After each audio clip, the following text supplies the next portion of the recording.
Hello friends, आप लोगों को नए साल की बहुत बहुत सारी शुभकामनाएं। Means wish you very very happy new year. I hope आप लोग अच्छे से होंगे, सेफ होंगे और अपनी फैमिली के साथ न्यू ईयर को सेलिब्रेट कर रहे होंगे, राइट। तो नए साल की खुशी में मैं हमारी स्टोरी का नया पार्ट लेकर आ गई हूँ। तो स्टोरी स्टार्ट करते हैं।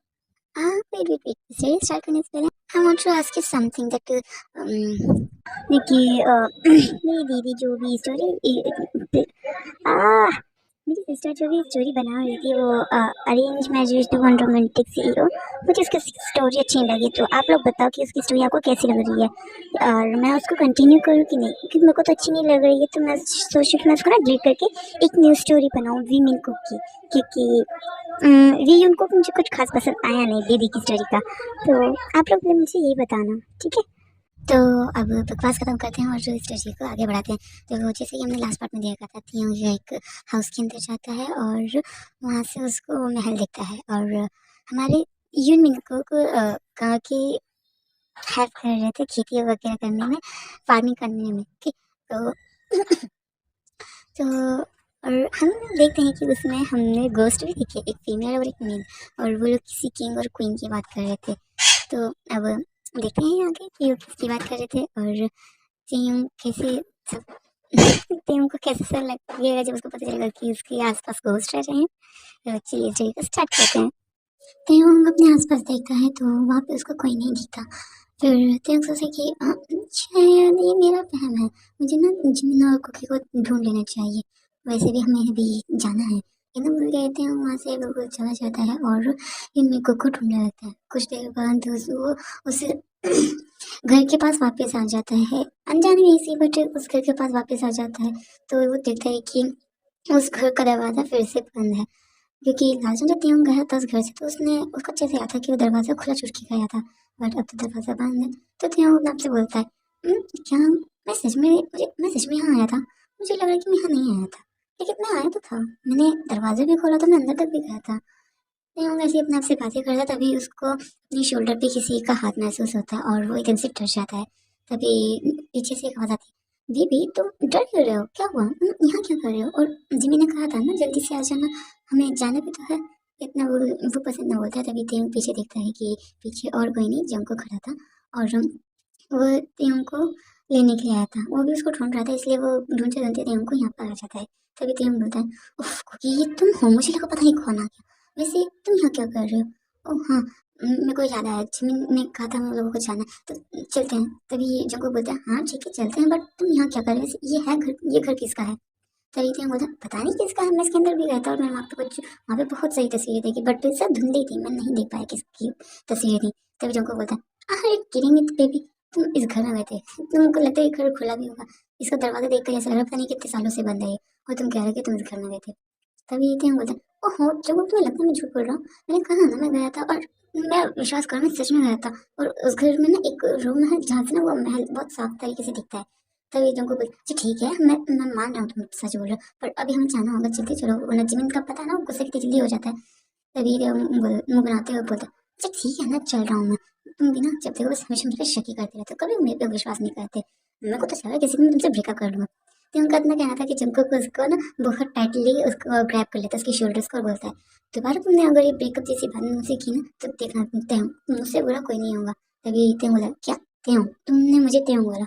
हाँ, तुम मुझे तेते बुलाते हो, बेबी बुलाते हो, और आज मुझे त्यों बोल रहे हो? तभी जंको बोलते हैं, हाँ त्यों, क्योंकि तुमने मुझे गुस्सा दिलाया, और तुम जानते हो जब मेरे को गुस्सा आता है तो मैं तुम्हें बेबी और तेते नहीं बोल पाता हूँ। और दोबारा मुझे कभी ऐसे ब्रेकअप करने की धमकी मत देना, समझे तुम? वरना तुम्हारा जो बुरा हाल होगा वो तुम ही समझो। इन्हें बोल के जंको को त्यों का हाथ पकड़ता है और वहां से उसको खींचते हुए से ले जाता है। हम देखते हैं जिमिन और युंगी का साइड का सीन, जो कि जंको करते हैं उनका वेट कर रहे थे। तभी युंगी गुस्से में बोलता है, पता नहीं ये दोनों लवर्स कहाँ रह गए हैं, तुम्हें लगता है ये दोनों टाइम से आएंगे? मुझे तो नहीं लगता है कि हम लोग फिर से ऐसे ही अपना टाइम वेस्ट कर रहे हैं। मैं वैसे भी बहुत ज़्यादा थक गया हूँ, अगर तुम वो आ जाए तो मुझे बता देना, मैं आ जाऊँगा अपने रूम से बाहर। इतना बोल के युंगी अपने रूम में चले जाते हैं। एक्चुअली ये लोग सी आउट हाउस में आ चुके थे रेस्ट करने के लिए, और जब देखते हैं कि त्यों वहाँ पे नहीं है तो जिमिन जंकुक से बोलता है उसे ढूंढने के लिए। और अब युंगी की वजह से उनके जिमिन भी थोड़ा सा गुस्सा हो गया था, क्योंकि त्यों बहुत टाइम से मिल नहीं रहा था, और अब जो उनको रिसर्च करने के लिए जंगल में जाना था, अब उसका भी टाइम निकल गया था, इसलिए जिमिन भी और गुस्सा हो गया था और वो भी युंगी के पीछे पीछे अपने रूम में चला जाता है। और उसको अपना चीज़ भी देखना था जो उसने सोचा था अपना प्लान एग्जीक्यूट करने के लिए। तो वो सोचता है कि जब तेयंग आएगा तब उससे बात करूँगा मैं, पर अभी मुझे ना फिलहाल किसी और चीज़ पे ध्यान देना है। इतना बोल के जिमिन अपने रूम में चला जाता है और कुछ देर बाद जंगकुक और तेयंग आउट हाउस में आ जाते हैं। बट वो देखते हैं वहाँ पे यूंगी और जिमिन नहीं है। तभी जंगकुक बोलता है ये जिमिन कहाँ गया और यूंगी है वो भी नहीं दिखा है।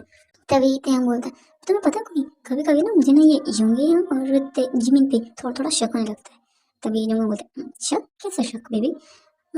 कभी ना मुझे ना ऐसा लगता है कि ये तो ना सीक्रेट ईटिंग कर रहे हैं। जब हम लोग इन दोनों को अकेला छोड़ देते हैं ना तो ये काफी टाइम तक अकेले ही रहते हैं और जल्दी से हम लोगों के पास आते भी नहीं है। तभी जब कोई बोलते हैं हाँ तुम भी ना किसी किसी बातें सोचते हो, तुम्हें पता है ना यूं किसी से जल्दी से बात नहीं करते हो। तुम कह रहे हो कि वो जिमी को डेट कर रहे हैं और वैसे भी मोची अगर किसी को डेट कर रहा होता तब तक हमें पता लग चुका होता।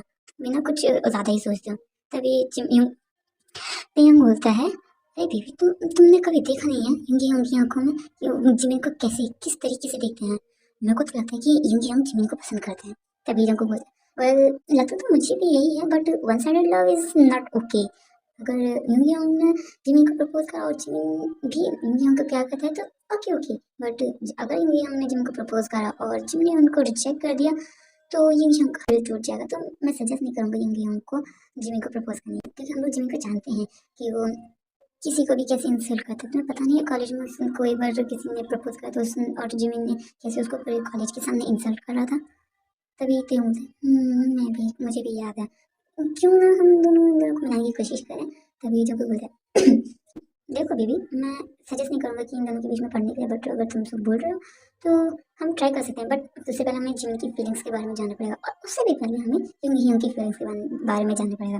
तभी थे बोलता है ओके जैसे तुम बोल रहे हो वैसे ही करेंगे, बट अभी फिलहाल उन लोगों को ढूंढना ज़्यादा जरूरी है। वो भी है कहाँ। तभी वहाँ पे इतनी सारी आवाज़ें सुनता है, इतने सारे कॉन्वर्सेशन की आवाज़ सुन के यंगी बाहर आता है और देखता है कि तीनों और जिनको दोनों ही हॉल में खड़े होकर सारी बातें कर रहे थे। तभी यंगी उस में हम दोनों को देख के बोलता है ओह तुम दोनों लव बर्ड्स का टाइम मिल गया। हाँ तुम दोनों को देख भी रहा टाइम क्या हो रहा है। तो देखो हमारे पास फिर से टाइम खत्म हो गया और अभी हम जंगल में भी नहीं जा सकते हैं उस सब एनिमल्स के बारे में रिसर्च करने के लिए। और कल मॉर्निंग में फिर से हमें हमें पनिशमेंट के लिए बाकी गांव वालों की हेल्प करनी पड़ेगी। तुम लोग इतने लेजी कैसे हो सकते हो। क्योंकि इतना बोझ ऐसा कुछ बोल रहा था कुछ में। तभी जंगल को ना टेम के खाने बोलते हैं ये भी तुम्हें नहीं लगता कि हमें जिमी को ढूंढना चाहिए, क्योंकि इतनी सारी आवाज़ें हो रही हैं और जिमिन अभी तक आई नहीं है। मुझे लगता है उसको कुछ हुआ है। तभी तेंग इधर उधर देखता है तो वहाँ पे उसको सच में जिमिन नहीं देखता। तो वो यूं कि ये मतलब इग्नोर मार के सीधा जिम के रूम में जिमिन को ढूंढने के लिए उसके रूम में चला जाता है। अपने आप को ऐसे इग्नोर होता देख जिनके ऊपर गुस्सा आता है। तभी वो टीम को रोकते बोलते हैं तुम मेरे को ऐसे इग्नोर मत करो ठीक है ना, मैंने जो बोला मेरी बात सुनो। तभी जंकुक बोलता है हम रुक तो सही पहले हम सुन रहे हैं तुम्हारी बात, पहले जो सबसे ज़्यादा इंपॉर्टेंट है वो करना जरूरी है। तभी हम बोलते क्या क्या इंपॉर्टेंट है, तुम्हें लगता है कि हमारी रिसर्च से ज़्यादा इंपॉर्टेंट और कुछ है। तभी जंकुक बोलता है एग्जैक्टली हमारी रिसर्च से ज़्यादा इंपॉर्टेंट वो चीज़ है। और आपको नहीं लगता कि इतनी सही आवाज़ें हो रही हैं, लोग इतनी लाउडली बात कर रहे हैं और जिम ने अब तक आया नहीं, क्या वो आपके साथ ही है या फिर वो आउट हाउस से बाहर गया हुआ है। तभी यूंगी जब सुनता है कि जंकुक ने बोला कि अब आपके साथ ही, तो वो फ्लश कर बोला तो क्या क्या वो तुम कैसी बातें कर रहे हो, मेरे साथ कैसे हो सकता है। हाँ हम दोनों एक साथ नहीं है, तुम बकवास मत करो। और हाँ मैंने जाने से पहले उसको आउट हाउस में देखा था जब मैं अपने रूम में जा रहा था, उसके बाद वो कहाँ गया मुझे नहीं पता। इतना बोल के यूंगी ब्रश करने लगता और तेयों को जाते देखता है। तभी जंकुक बोला हाँ मुझे लगता है कि हमें भी तेयों के पेटे के पीछे चाहिए। तब फिर उसके बाद यूंगी और जंकुक दोनों तेयों के पीछे पीछे उसके रूम में जिमिन के रूम में जाते हैं और देखते हैं कि वहाँ पे कोई भी नहीं है। तभी हम देखते हैं कि और जिमी के रूम में एक नोट रखा हुआ है जो कि जिमी की आइडिया है और हम उसको उठा के पढ़ते हैं। तभी हमको बोलता है बेबी क्या लिखा इस नोट में, क्या वो जिमी का है क्या वो मोची का है। तभी तेम बोलता है हाँ ये राइटर तो मोची के, रुक मैं पढ़ लेता हूँ पहले क्या लिखा है। तो हम फिर उस नोट को पढ़ते बताते हैं कि लगता है कि जिमिन अकेले ही चला गया सारी रिसर्च के लिए और उसने कहा है कि अगर मुझे आने में लेट हो जाए तो हम लोग उसकी टेंशन ना लें, वो गांव के चीफ के घर में रुक जाएगा। तभी जंको बोलता है क्या वो आने में लेट हो जाएगा और गांव के चीफ के घर में क्यों रुकने की जरूरत है, हमें आउटहाउस मिला है ना और उतनी रात को अकेला क्यों गया, हमें चलना चाहिए। तभी तेम बोलता है वैसे मुझे नहीं लगता कि हमें जाना चाहिए, तुम्हें पता है ना मोची का वो गुस्सा बहुत जल्दी आता है। तभी यूंगी बोलता है कैसे दोस्त हो तुम दोनों, वो अकेला उस जंगल में गया और तुम लोग कह रहे हो कि उसको अकेले छोड़ देना चाहिए, अगर कुछ गलत हो गया उसके साथ तो तुम लोग कैसे क्या। ये जिमिन के बारे में मैं सुन के बहुत ज़्यादा डिस्टर्ब हो जाता है और वो अपना सेंटेंस पूरा नहीं कर पाता। तभी तैम बोलता है यूंगी हमें डोंट वरी जिमिन अपना ध्यान अच्छे से रख सकता है तो आप इतनी चिंता मत करो। तभी यूंगी तैम को गुस्से में देखता है बोलता है तुम तुम कैसे फ्रेंड हो, हाँ तुम्हें अभी भी उसकी चिंता नहीं हो रही है, भले ही भले ही हम लोग बड़े क्यों ना हो गए पर अभी भी हम लोग ऐसी जगह पर हैं जहाँ पर हम लोगों को हमारी जान की चिंता रखनी चाहिए। और जिमिन की खासकर क्योंकि वो अभी जंगल में गया, जंगल में तुम्हें पता है ना इस टाइम पे कैसे कैसे जानवर आते हैं। तभी जिनको बोलता हूँ ते ते ते मुझे ना सच में लगता है कि यंग यंग सही कह रहे हैं, हमें जाना चाहिए जिमिनी को ढूंढने के लिए। तभी तेंग जंको की तरफ देखता है और फिर एक बार फिर से जंगी की तरफ देखता है। तब फिर वो एक डीप ब्रेथ लेता है और फिर दोनों से कहता है अच्छा ठीक है चलते हैं हम लोग। मैं मुझे भी जिमिन की चिंता होने लगी है। तो अब हम यहाँ से सिंक कट करते हैं और देखते हैं जिमिन के साइड का सीन, जो कि अभी जंगल के ज़्यादा अंदर नहीं था, बस थोड़ा सा ही अंदर था। और वो सोच रहा था कि अब वो आया कैसे है और तो हमको वो लेटर मिला भी होगा कि नहीं। एक्चुअली जब जिमिन और यंगी आउट हाउस में थे तब यंगी गुस्सा करके अपने रूम में चला गया था और जिमिन भी अपने रूम में चला गया था। और उसने तेंग और जंको के लिए एक लेटर लेके गया था ताकि वो लोग उसकी चिंता ना करें और जिमिन अपने प्लान के हिसाब से वहाँ के महल में जा सके।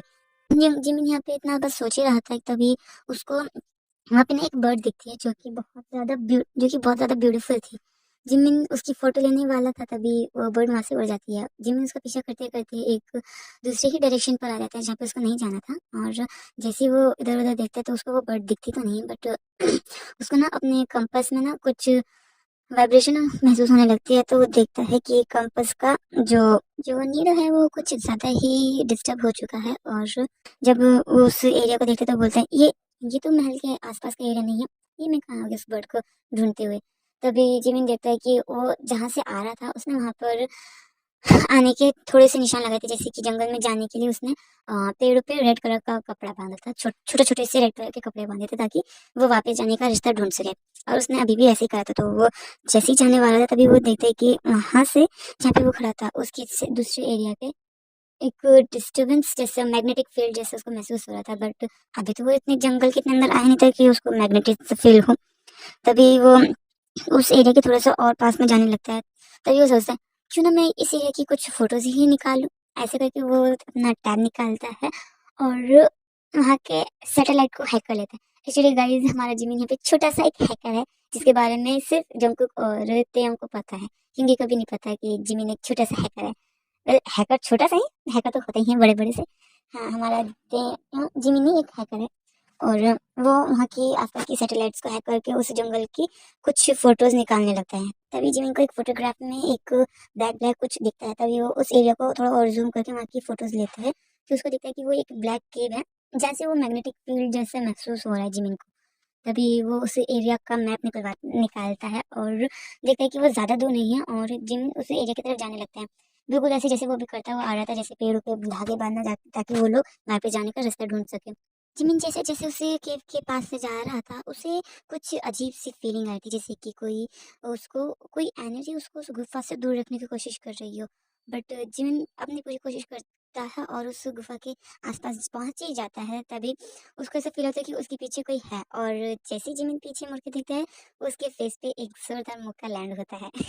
यस, एक जोरदार पंच जिमिन के फेस पे लैंड होता है। जैसे ही जिमिन देखता है कि किसने मारा है तो वो शॉक होके बोलता है तो तुम तीनों यहाँ क्या कर रहे हो? मैंने कहा था ना मैं आ जाऊंगा, तुम तीनों मेरे पीछे करते यहाँ क्यों आ गए? जो हमारे और युंगी ये तीनों थे और पंच हमारे तेयोंग ने मारा था। और जिनकी बात सुन के तेयोंग उसको एक और पंच मारने के लिए